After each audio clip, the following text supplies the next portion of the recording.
I bet this sounds familiar. You are scrolling through your phone, you see a friend on some beach in Bali, another one just got a new car. Meanwhile, you are looking at your bank account, wondering where your last paycheck went. This used to be my life. I moved to the UK at 19. For years, I worked one minimum wage job after another. Restaurant, kitchens, warehouses, KFC, driving buses. I was working constantly, but at the end of the month, I was still stuck on a financial treadmill. And the truth is, it's an incredibly frustrating feeling. You see people you grew up with making these huge life moves, buying houses, traveling, investing, while you are just trying to figure out if you can go out to dinner this weekend. When I first came here, I felt like I missed some secret meeting on how to build wealth that everyone else got invited to. But here's the thing.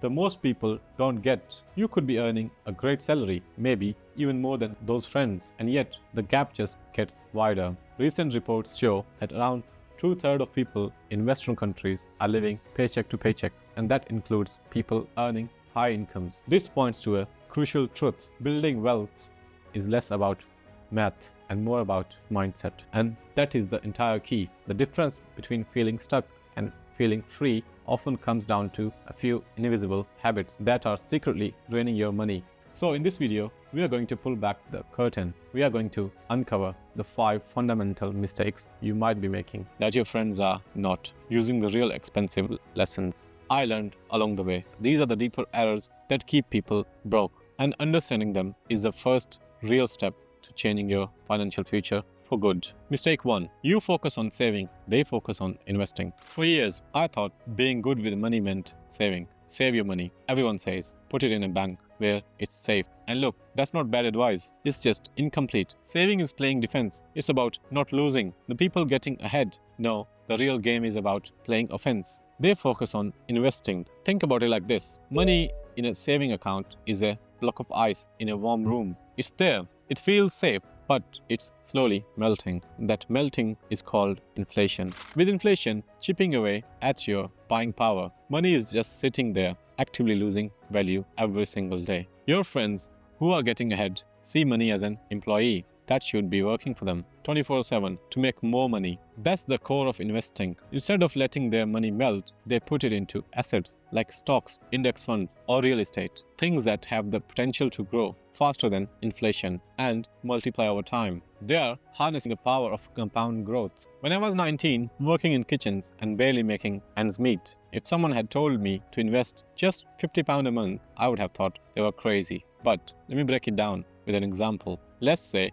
you and a friend both have an extra $300 a month. You put it in a saving account. After 30 years, you'll have a nice little pile of cash. But your friend puts that same $300 a month into a simple S&P 500 index fund. Historically, the stock market's average returns crush any saving account. The difference in your final numbers wouldn't be just a little bit. It could be hundreds of thousands. That's the power they're using, and you are missing out on. The truth is, while many people think investing is risky, the real risk is not investing and letting your money lose value over long run. Automate your offense. First, shift your mindset. Your saving account is your short-term safety net, not your wealth-building engine. The real work happens in your investment accounts. The easiest way to start is to automate it. Set up an automatic transfer from your account to your investment account. Every single payday, that's paying yourself first. If your job offers a pension scheme with a match, that's your starting point. It's literally free money. Then open a stocks and shares ISA. You don't have to be some stock-picking genius. For most people, consistently buying a low-cost index fund is the single most effective strategy. The key isn't timing the market, it's timing the market. Your friends aren't geniuses. They just put their money into work sooner, and you can start today.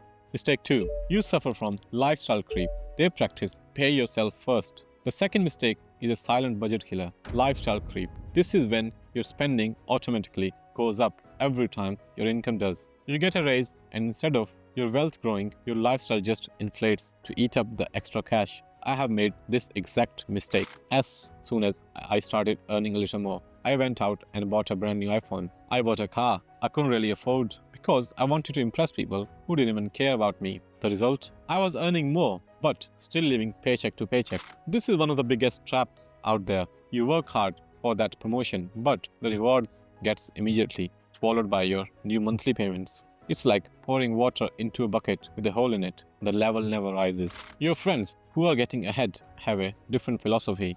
They live by the principle, pay yourself first.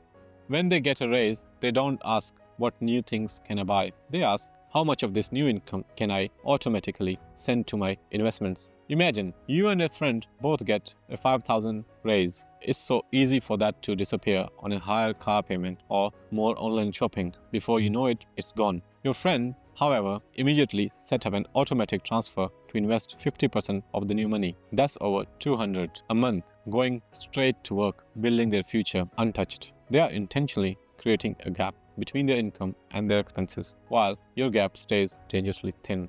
Pre-decide where your future money goes.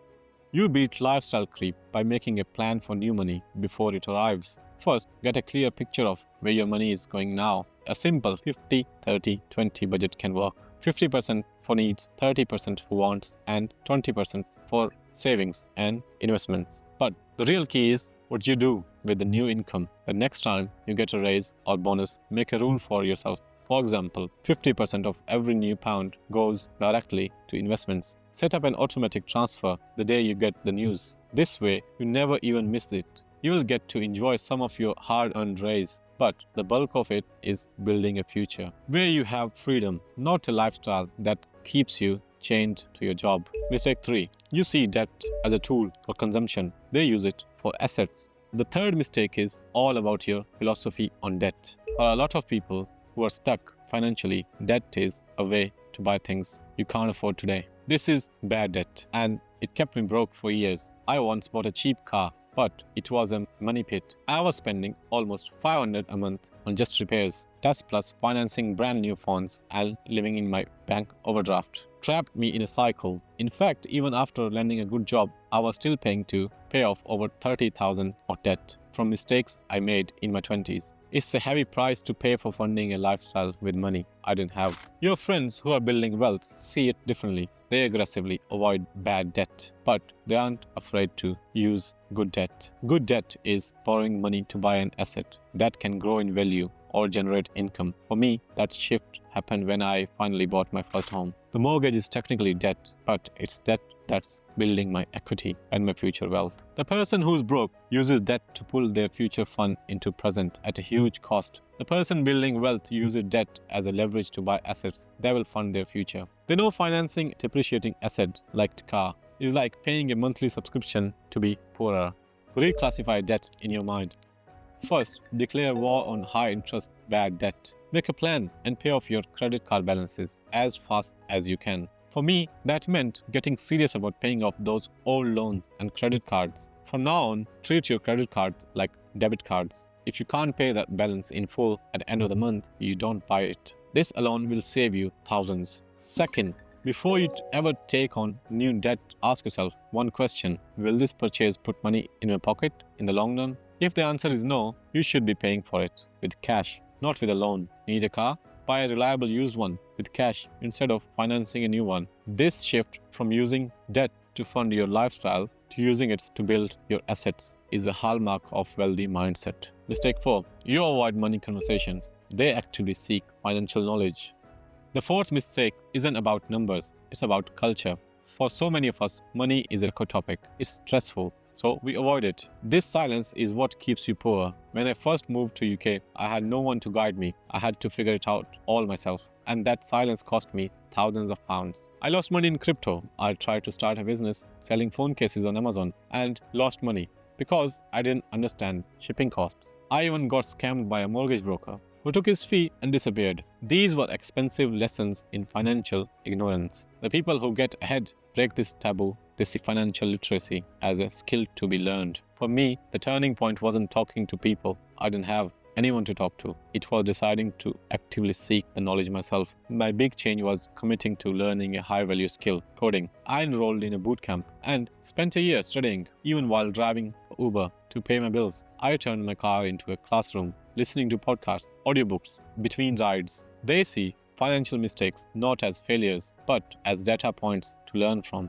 The gap between you isn't an intelligence gap, it's an information gap. They are actively working to close. Get curious and start one conversation. You don't have to become a Wall Street expert overnight. Just commit to 30 minutes a week for your financial education. That's it. Listen to a podcast, read a chapter of a book, watch some videos, find a trusted friend or mentor who seems to have it figured out and ask them a specific question. Not how do I get rich, but something small like what app do you use for your budget, or what was it like opening your first investment account? Building wealth is a learnable skill, and your education can start today for free. Mistake 5. You have a someday mindset. They have a system mindset. The final and most critical mistake is the difference between hoping and doing. For years, I had someday mindset. I worked in restaurants, drove buses, and delivered food, always thinking that someday my life would get better. But hope isn't a strategy. I see some of the people I used to work with, and they are still in those same jobs, maybe still hoping for someday.